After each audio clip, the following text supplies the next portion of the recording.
नमस्कार दोस्तों, आपको और आपके घर वालों को दिवाली की हार्दिक शुभकामनाएं। दिवाली की राम राम। आज दिवाली का दिन है और दिवाली हमारे देश के अंदर हर जगह बनाई जाती है। हर जगह दिवाली बनाने का रीज़न, एक मूल कारण तो यही होता है कि सबको पता होता है कि राम जी जो है अयोध्या वापस आते हैं रावण को हरा के, और पूरी अयोध्या जो है दीपों से सजा दी जाती है क्योंकि उस दिन अमावस्या की रात होती है। राम जी ऊपर से ऐसा पुष्पक विमान से आ रहे होते हैं तो उनको बताने के लिए भैया अयोध्या यहीं है, तो अयोध्या को इतनी ज़्यादा दीपकों से सजा दो कि राम जी को दूर से ही दिख जाए अयोध्या कहाँ है, और राम जी वहाँ पे लैंड कर जाए और राम जी अयोध्या वापस आ जाए।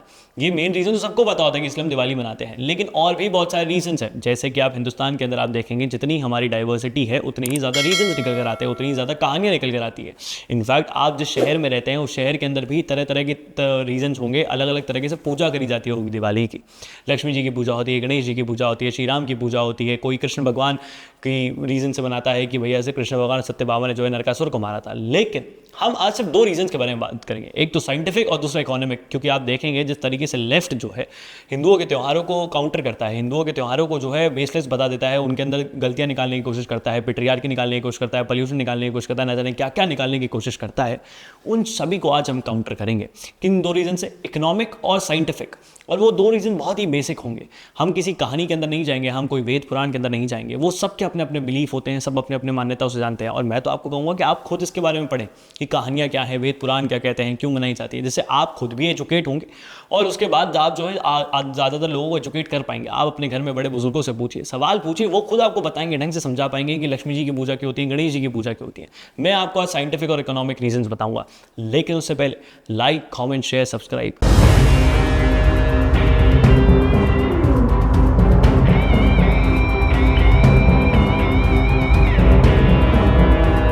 देखिए, पहले हम एक साइंटिफिक रीज़न पे आते हैं कि हम जो है दिवाली वाले दिन दिए क्यों जलाते हैं, तेल के दिए क्यों जलाते हैं। देखिए, दिवाली का जो दिन होता है ना, वो उसके बाद से जो है सर्दियाँ शुरू हो जाती हैं। जो कार्तिक मास खत्म होता है और फिर सर्दियाँ शुरू हो जाती हैं, तो हम दिए जलाते हैं क्योंकि उस टाइम पे मॉस्किटोज यानी डेंगू जो है बढ़ना शुरू हो जाता है, फैलना शुरू हो जाता है।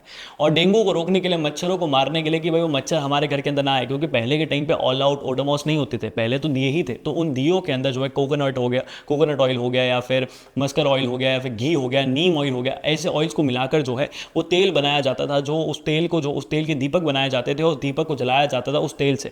तो इस तरीके से वो एक साइंटिफिक रीजन निकल कर आता है कि आप जो है मच्छरों को रोकने के लिए दिवाली के अंदर दिए जला रहे हैं। मैंने आपको दिए वो कॉन्सेप्ट पहले ही बताया था कि भाई दिए से जलाते हैं अयोध्या के अंदर रोशनी हो जाए और भगवान श्री राम को दूर से अयोध्या दिख जाए। लेकिन मैं आपको एक ह्यूमन साइंटिफिक रीजन बता रहा हूँ कि अगर आप अपने घर के बाहर दिए जलाएंगे ना, तो मच्छर कभी घर के अंदर नहीं आएंगे। आपने खुद ने ये चीज़ नोटिस करी होगी कि दिवाली के आसपास जो है मच्छरों का काउंट बहुत कम हो जाता है।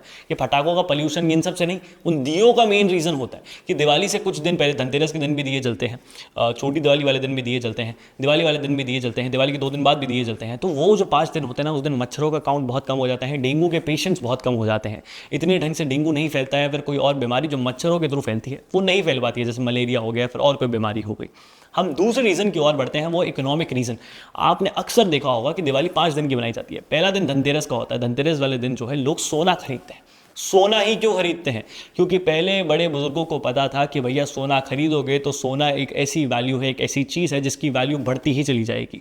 आप साल के अंदर आप देखेंगे कि आपके घर वाले जो हैं या फिर आपके आसपास लोग जो है पूरे साल पैसा जोड़ते हैं कि धनतेरस वाले दिन सोना खरीदेंगे। सोने का भाव बिगड़ जाता है धनतेरस वाले दिन। उस सोने को खरीद के लोगों को लगता है कि अब हमने एक बहुत अच्छी इन्वेस्टमेंट कर दी है, अब हमें ज़्यादा पैसा जोड़ने की ज़रूरत नहीं है। बेटी की शादी है, धनतेरस वाले दिन सोना खरीद लो।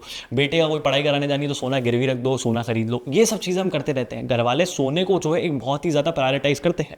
जैसा कि अभी हमने एक शॉर्ट भी अपलोड करके बताया था कि इंडिया भी अपना सोना जो है इंग्लैंड से वापस मंगा रहा है। क्यों मंगा रहा है? सोना एक बहुत ज़रूरी चीज़ होती है। किसी भी देश की इकोनॉमी को रन करने के लिए सोना सबसे ज़्यादा ज़रूरी चीज़ होती है। ये हमारे बड़े बुजुर्गों को बहुत पहले से पता था, इसलिए हम जो है सोने को आज भी धनतेरस वाले दिन खरीदते हैं इकोनॉमिक बेनिफिट के लिए कि भैया आप अपना पैसा जो है किसी भी हारी बीमारी के लिए बचा के रखें। कि ऐसा नहीं है कि पैसा लिक्विड फॉर्म में रखा हुआ है तो आप उसको बचा के ही रख पाएंगे कि हमने कैश ही रख रखा है, वो हमेशा स्टोर रहेगा।